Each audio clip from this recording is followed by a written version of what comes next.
Hi, I'm Jackie Allison, and I'm an executive with the Management and Economics Society of CIM. And today we're going to be doing a mentor interview with Marilyn Spink. Hi, Marilyn, how are you? Hi, I'm good, thanks, Jeff.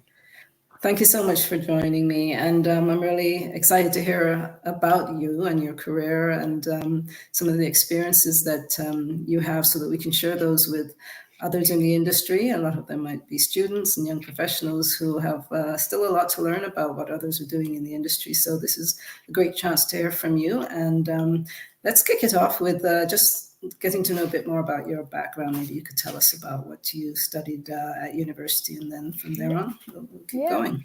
I wanted to thank you for inviting me to do this. I started off in engineering, and I had a bit of a ziggy-zaggy path because I wasn't sure if engineering was for me. So I took some time. It was at that time these professional experience years that students would do. Um, weren't very popular, but I just thought if I'm spending this much money on my education, I didn't really know what engineering was. And so I worked for an engineering firm. I took a year off, and then that turned into 4. And my boss finally said, if you don't go back to school, you never will. So I ended up going back and finishing up, but I was a mature student. So I looked actually at my education in a much, much different way. So then I worked in the steel industry, and I went to Kentucky to build a mini mill. It was a joint venture between Coast Steel and Dofasco. And I was bitten by the capital project bug at that time, as I call it. So I just couldn't believe how you could take engineering, and we built this steel plant in the middle of an old tobacco field, and Kentucky was trying to shift their economy away from tobacco at the time.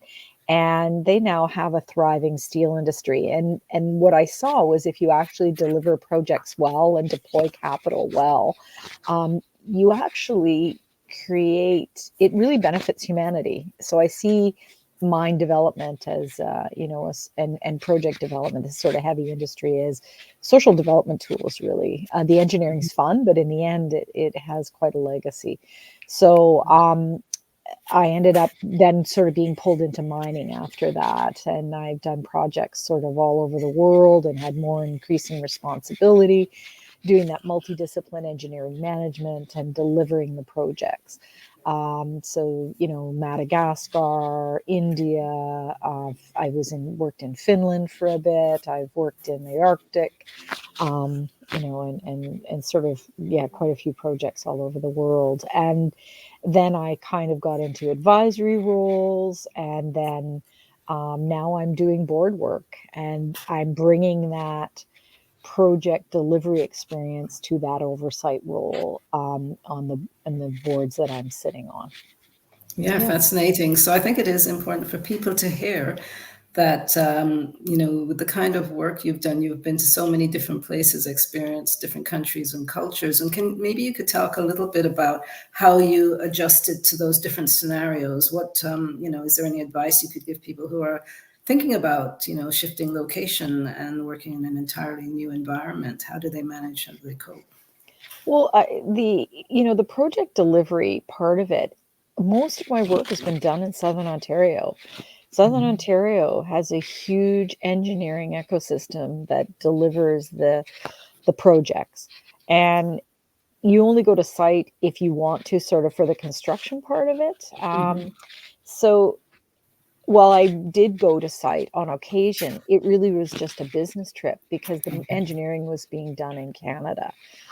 Travel isn't easy. In consulting, there was a lot of travel because not every project that I did ended up in a plant, because there's a lot of studies and Mm-hmm. or sustaining capital work where the client has a problem. And I did a lot of work with Cameco in Saskatchewan. And so you have to go and visit and sort of do an assessment and then come back and do the engineering.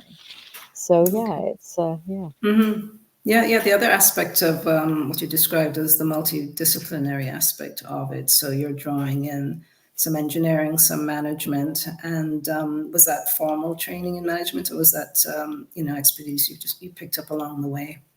Well, you can get your PMP designation, but it was a lot of mentoring with other people. And I actually sort of see multidiscipline engineering management and project delivery is a little bit like I'm the conductor of an orchestra. I used to be on an instrument.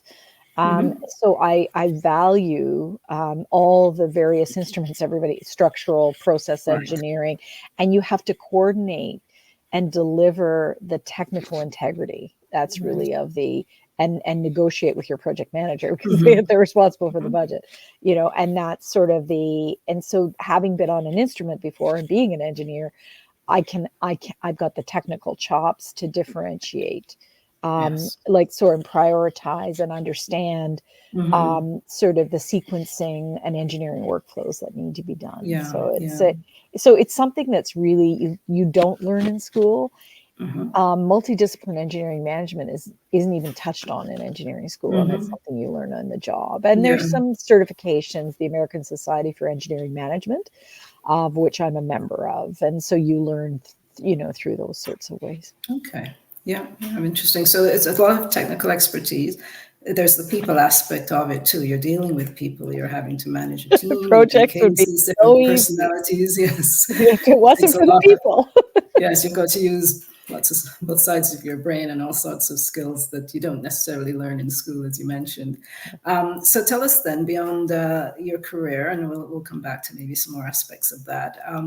What about family? Have you been able to find a balance there? Yeah, and I think nobody ever, and this is sort of something, nobody ever says to a man, right, how did you balance work and family, but they say that to women, and I find that so biased because to me, I've actually taken the word maternity leave and mother out of my vocabulary, and I just say it's parenting, it's caregiving, right? And because you might be a single person and you've got a dog that's sick, that's very dear to your heart, and so I think when we keep hanging children sort of on women, we keep reinforcing that women are the only caregivers.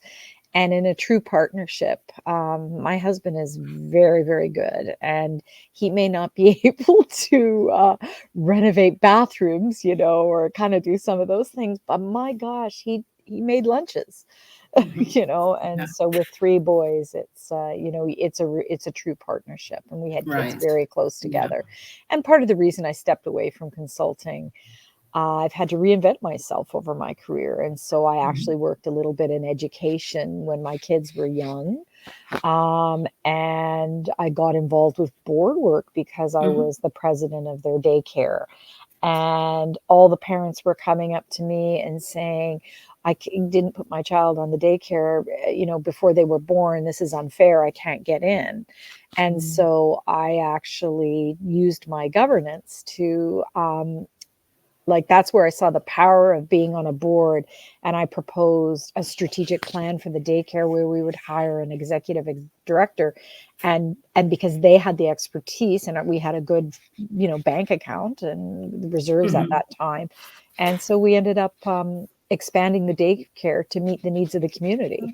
Wonderful. And then it became an advisory board and let the executive director. I didn't need a second job. I needed the daycare, and I didn't need a second job so that really actually started my governance. I see. Yeah, it's just very interesting, yes. And as you mentioned, caregiving is not just about children. Some people are caring for older parents. It could be, your pets. It's all sorts of things that could be. And so, as you say, it's a shared task. It's important to have good partnerships, good support systems around you, no matter what it is that you're dealing with. So very important to get that in place if you can. Yeah, and don't assume that single people don't have caregiving. And regardless of their gender, right? If they may have an older parent or a sibling or a pet that needs their care.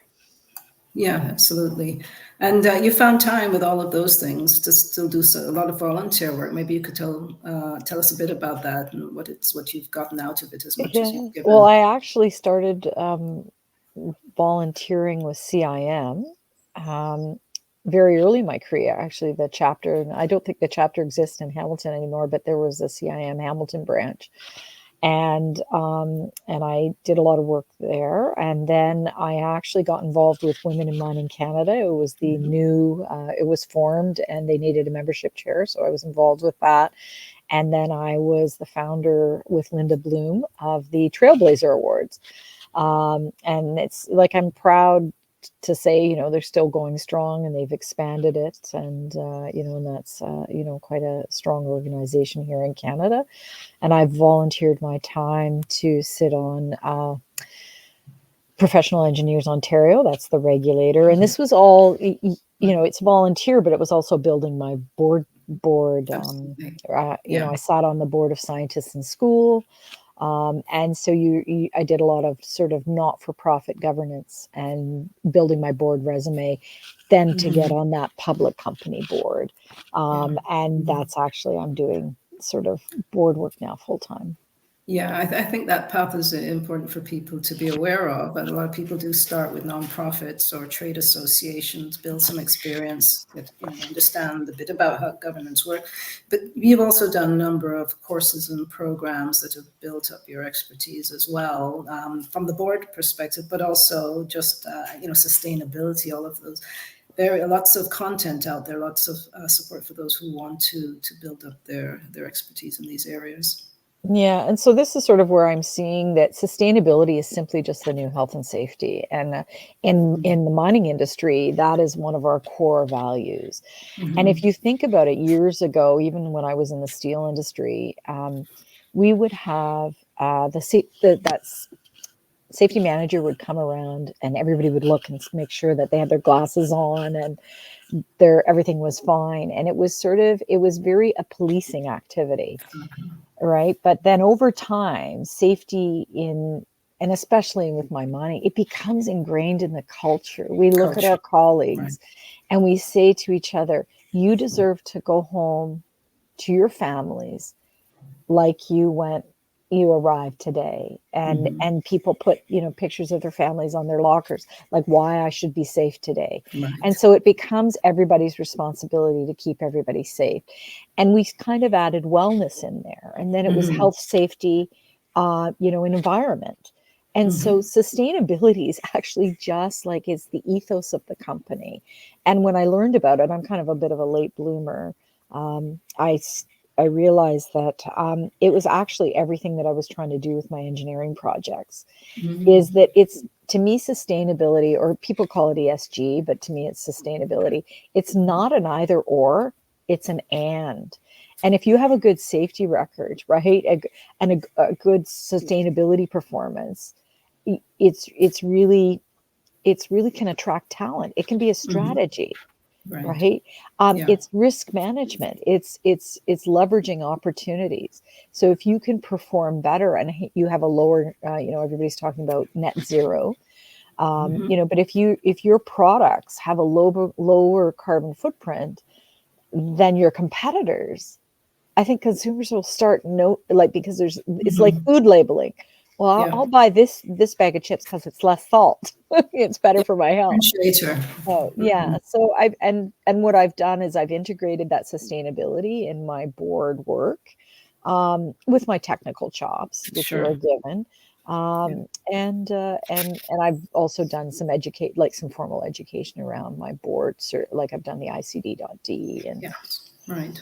Yeah. Very good. Yeah. So can you tell us a little bit more about the Canadian Critical Minerals and Materials Alliance and how they're thinking about things? Yeah, so this is a rather small organization because this industry barely exists here in Canada. So it's about the midstream.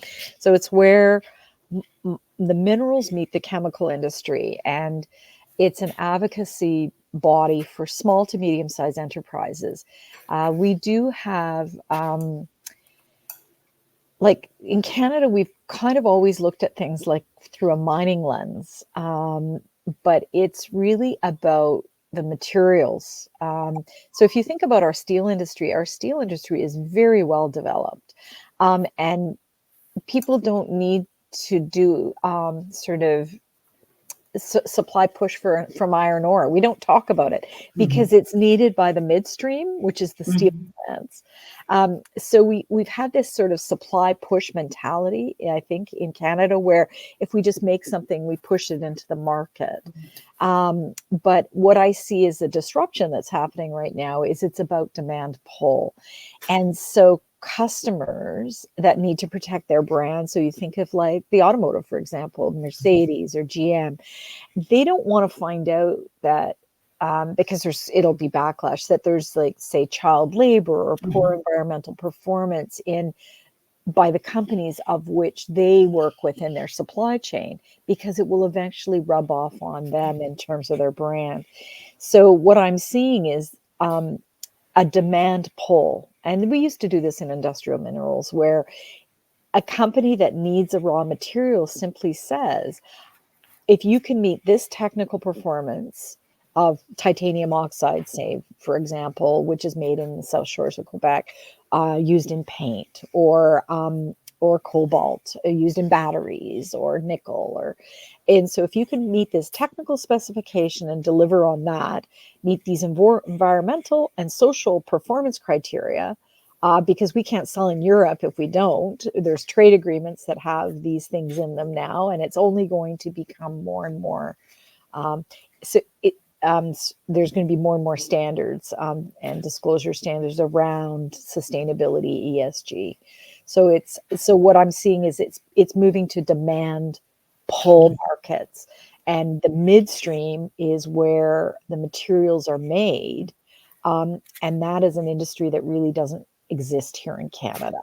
And if we actually invest in the midstream, we do manufacturing really well, we do mining really well, but if we invest in the midstream, mining will rise to meet the demand that the midstream needs. And it's not about just pushing commodities into the market.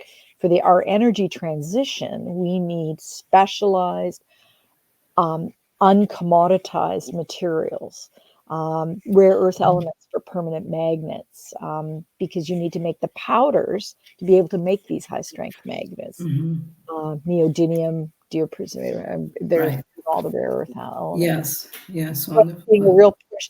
And in amongst that supply chain, I think there will be jobs that don't even exist now.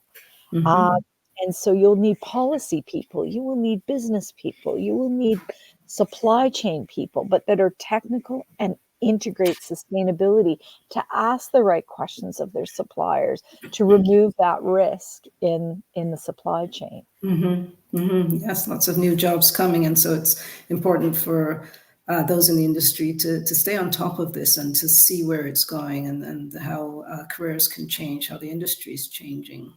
Very important to understand. We're still going to need mining, but I don't call it mining anymore. It has a bad brand. But if you say to young people, do you want a career in energy, sustainable energy transition material production?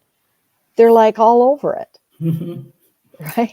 Yes. Yeah, and mining will take care of itself, and we need geologists, and we need it. It will take a village. Yeah, so mining will be seen as part of the solution rather than a problem. And it is very much needed to create to serve the midstream and create these solutions for the ultimate end user. So very important. Great to put it that way. I think it's important that people hear that. Yeah. And just as an add-on, I think how we evaluate projects where we look at just the money will change, because profit at all costs is sort of not accepted by society. You can see it. People will take less of a profit if they know that they have better financial performance. We still have to make money, though, and I don't want to say I'm a capitalist, right? But what's good for people and planet is good for long-term profit. And so if you actually start thinking longer term, and look further down, you'll actually, I think we'll stop seeing these super cycles, which just kill us, right? Yeah, the more stability in that sense. More stability, and I think it's all quite, make the industry a bit more attractive, other than for the speculators, maybe. But okay, great. Any thoughts on significant moments or events that you can draw on that have sort of shaped you or changed direction for you? Yeah, well, I have to say, the one that I did touch on where I realized how much I could impact my community Mm, by putting proper governance around that very first board I was sitting on and right. chairing.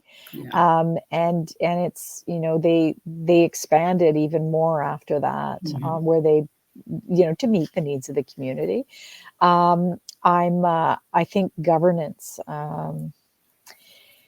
having more diversity on boards is, if you have a bunch of like thinkers around the Mhm. table, it actually is proven that you miss opportunities for the business. And so having people with different lived experience, if you're thinking about entering a market, India, and you don't have anyone that understands the Indian culture on your Mm, board, right. I think is kind of a mistake. And you're seeing some really interesting things happening in corporations where shareholder activists, so it might be a very small percentage, like a 3% or less than 1% shareholder, but if they can rally everybody, Right. there's and their shareholder activism to get boards to transition more quickly than they are, because everybody's happy with the status quo. It's just a human nature. We don't like change, right? So I'm very, very hopeful about how governance is actually upping its game globally, Mhm. and shareholders are actually engaged, and they're not being so apathetic about the businesses that they're invested in, Yeah. and demanding better performance Mhm. from a social, environmental, and financial performance, of course, Right. Yeah. because people Engagement's see it as an critical. opportunity. So, Mhm. so I really like some of the beautiful things that I've learned, and the aha moments has a lot been in my board work. Yeah, yeah. Yeah, Well, it's it's the oversight, and it's a chance to help shape direction and strategy, and that makes a big difference in in terms of how those organizations evolve. So, really, a chance to make a mark and change for the better. So yeah, great to hear all of that. Thanks. yeah, Any and final thoughts before we yeah. wrap? Well, one of the boards that I do sit on, and this is where I do sit on Canadian boards, and I see again the mind development as a social development tool. And because one of the boards that I do sit on is located and has a First Nations community, I Mhm. actually am seeing mind development as economic reconciliation for our Indigenous people in Canada. And we all can make the money, right? But it's about sharing the wealth as well, Mhm. and uplifting communities. Yeah, And so though that's sort of the lens that I bring in, and sharing the I've learned, benefits. yeah, Yeah. yeah. So I think it's quite a powerful tool and position, and it's very board work. I stepped away from board work because as I learned more about it, I realized how like it's a large responsibility, and Yes. it Yes. cannot be taken lightly. So then I've gone Absolutely. and got some education, Mhm. and um, and sort of, and then stepped more aggressively into it. Yeah, Uh, yeah, it's important to prepare yourself for the yeah, task, and then, as you say, it's not light. It yeah. comes with But yeah, significant. but I think the future is bright for young people, and Mhm. where I see like CIM is, it's the Canadian Institute of Mining and Metallurgy, and the And metallurgy yeah, needs to be it's capitalized and yeah, emphasized, right. Yeah, all and parts of it. and there's huge opportunities for young people in that, where that chemistry meets the Mhm. mineral space, and it's this sort of reindustrialization of Canada. And I yesterday there was a people were saying, well, they don't people don't want these plants in their backyard. And I actually object to that, because I think if you properly engage with your communities and ask them what their concerns are about these plants, and you show that there's a benefit, it's Mhm. impact benefit agreements. And Sure. those aren't just for our Indigenous people. Mhm. That could be for the community that's near London, Ontario, where the battery plant is being made. And if it means that there's jobs for, and their kids can stay closer to home and they don't have to go elsewhere to find work, and you can build the plant in we use our creativity. Um, I just, I just think that they'll be talking how great that plant is, and be proponents for you in the community. They'll be your best advocates. Yes, and that's Yeah. what we built a mine in England underneath a national park. That was one project I was on, and everybody goes, no mineral comes to the surface. It's transported through a 40-kilometer mineral transport tunnel to the coast, which was already an industrialized area near a harbor, but they got the land for free because they promised to remediate it and rebuild the port. So the community benefited by getting a dirty sort of brown field clean. And all the architecture and all the mine head frames had to be sunk. Nothing could be more than 9 meters from grade. And all the workers look like they're going in these old Yorkshire barns. Like, if Disney can make Pirates of the Caribbean look, we can build something that looks like old and fits in, because they had the North Yorkshire Highlands has a huge tourist industry, right? And they didn't want that damage. So the workers, all their cars are hidden, and it just looks like a barn, and it's just the people that go up and down in the shaft. So it's so important to be creative and think outside the box to make things work, find the solutions. Yeah, it's just a design constraint. And so with our creativity, I wasn't on the design team, I was the execution team, but the people that actually did all that community engagement, because they had huge youth unemployment. It's brought back, and it's the first mine to be opened in England in 40 years. So I think it's so I think if you use that kind of beginning with the end in mind, people are worried about tailings. Well, design a process that doesn't produce tailings. Waste is a design flaw. All right. So that's why you need sort of a new kind of thinking, and that's the huge opportunity for the next gen. Solutions focused. Yeah. Great. Well, we'll end on that note. Okay. So thank you so much for sharing your thoughts, and no look problem. forward to talking to you again soon.